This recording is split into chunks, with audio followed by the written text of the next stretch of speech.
श्री ओम करणी, श्री ओम करणी,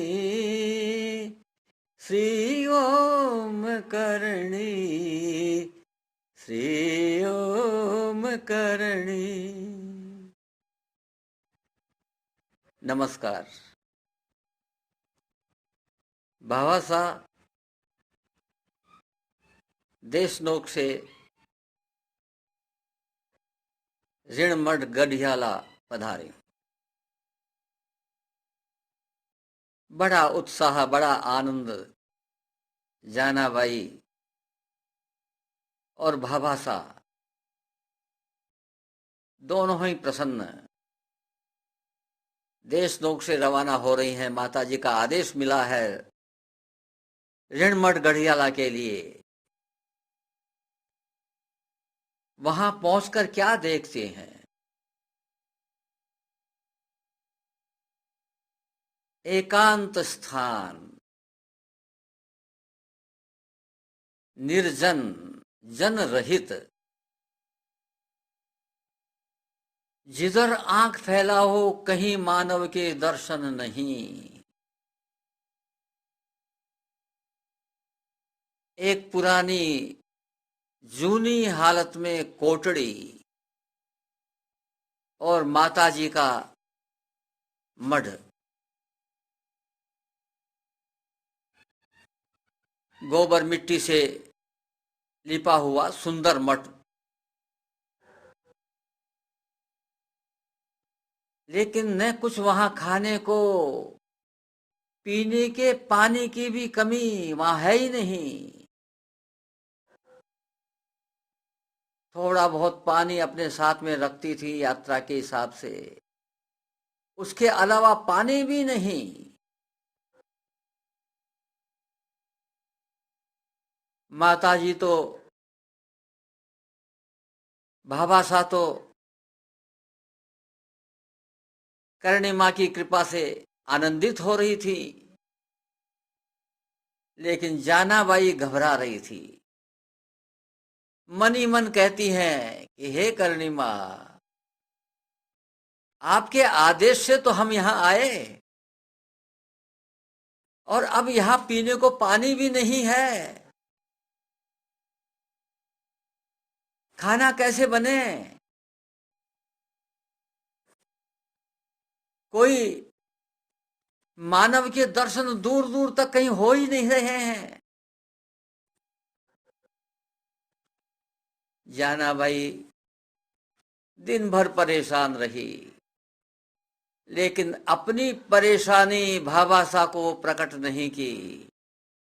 अब देखिए, दो प्राणी, दोनों में भाभासा तो उस व्यवस्था को, उस स्थिति को मां का वरदान मान रही है और जानाबाई परेशान हो रही है। यह है भक्ति का प्रताप। जहां भक्ति है वहां अपने इष्ट के हर विधान में आनंद ही आनंद आता है, और जहां भक्ति नहीं है वहां सांसारिक इच्छाएं प्रकट हो जाती हैं। एक दिन पानी नहीं पिएंगे, एक दिन खाना नहीं खाएंगे, क्या हो जाएगा? तपस्या करवा रही है मां, पता नहीं उसकी क्या लीला हो रही है, उसकी लीला वही जानती है।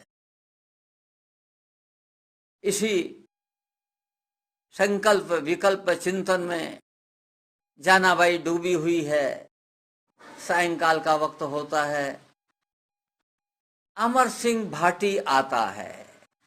वह नियम पूर्वक शाम के वक्त अगरबत्ती करने आया करता था, तो अगरबत्ती करने के हिसाब से मठ में आता है और भाभासा को देख करके बहुत ही आनंदित होता है। जूनी कोठड़ी में एक पानी का मटका था, वो देखता है, अरे ये तो खाली पड़ा है। पानी की व्यवस्था तुरंत करता है अमर सिंह, और ऐसा गदगद हो रहा है, पता नहीं, जैसे कि उसकी मां ही मिल गई है भाभासा के रूप में। कहता है कि बाबा साहब भला पधारे आप। हमारा तो जैसे मृत शरीर में प्राण संचारित होता है, वैसे आपने तो इस भूमि में प्राण संचारित कर दिया। पानी की व्यवस्था की और रात्रि विश्राम के लिए प्रार्थना की और यहाँ रहने के लिए प्रार्थना की कि कुछ समय आप यहीं विराजो, सारी व्यवस्था हो जाएगी। दूसरे दिन बैलगाड़ी में भर के सब सामान आ गया। घर की औरतें आ गई। अमर सिंह की पत्नी तो इतनी उनके भाभा साहब के पांव में लोटपोट हो गई, आनंदित हो गई। भाभा साहब की सेवा होने लगी।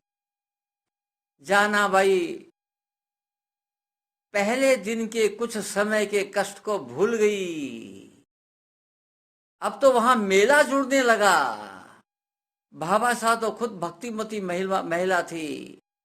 लोगों के दुख दर्द भी भाभा साहब के दर्शनों से ही दूर होते थे।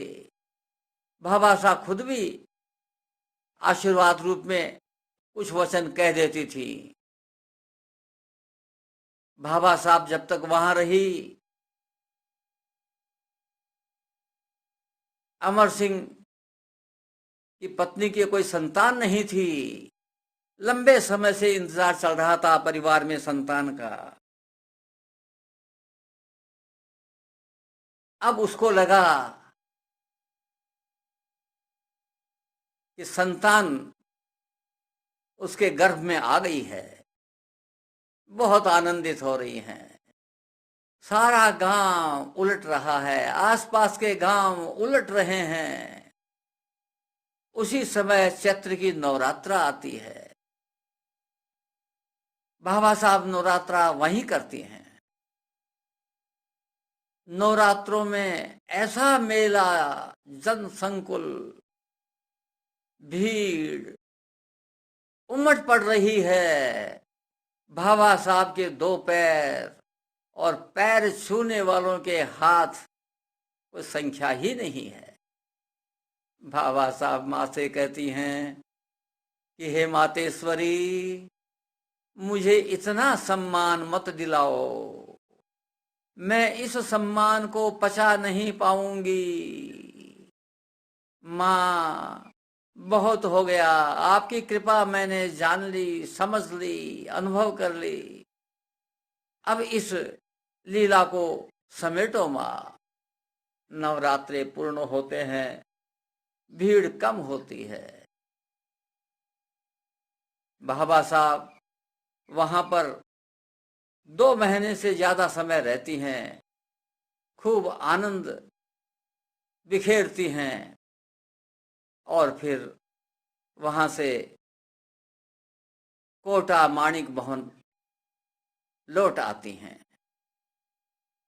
पीछे से अमर सिंह की पत्नी के पुत्र रत्न पैदा होता है। गढ़ियाला एक ऐसा स्थान हो गया जहां यदि कोई भक्ति करना चाहे एकांत स्थान में, तो उससे बढ़कर इस समय कोई स्थान नजर शायद ही आवे। सब जगह भीड़, और वहां अब तो सब तरह की व्यवस्था भी है। नियमित पूजा होती है सुबह शाम। स्थायी रूप से बारीदार रहते हैं। सारी व्यवस्था है। धर्मशाला बन गई है, बहुत ही सुंदर, बहुत विशाल धर्मशाला। लेकिन जो विविक्त देश सेवित्वम की स्थिति है, जो आदमी यह चाहता है कि मैं विविक्त देश का सेवन करूं, भगवान कृष्ण ने गीता में इसको बहुत महत्व दिया है। एकांत स्थान का सेवन, भजन पूजन करना हो तो माता जी के गढ़ियाला वाले स्थान पर पधार करके वहां रहें, कुछ दिन भी रहें, आनंद लूटें, भजन का आनंद लूटें। सब तरह का आराम है। और भजन का पूरा आराम आनंद है।